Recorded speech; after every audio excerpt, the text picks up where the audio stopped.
हैदराबाद में बारिश के बायस भिटाई अस्पताल की खस्ताहाल छत का पलस्तर मरीजों पर आ गिरा। 10 से ज़ायद मरीज मामूली ज़ख्मी हो गए।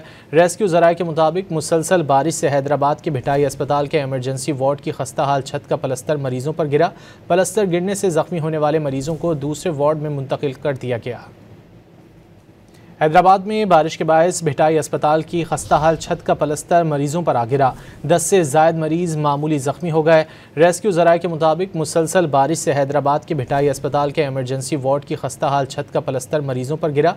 पलस्तर गिरने से ज़ख्मी होने वाले मरीजों को दूसरे वार्ड में मुंतकिल कर दिया गया। हैदराबाद में बारिश के बायस भिटाई अस्पताल की खस्ताहाल छत का पलस्तर मरीजों पर आ गिरा। 10 से ज़ायद मरीज मामूली ज़ख्मी हो गए। रेस्क्यू ज़राए के मुताबिक मुसलसल बारिश से हैदराबाद के भिटाई अस्पताल के एमरजेंसी वार्ड की खस्ताहाल छत का पलस्तर मरीजों पर गिरा। पलस्तर गिरने से ज़ख्मी होने वाले मरीजों को दूसरे वार्ड में मुंतकिल कर दिया गया।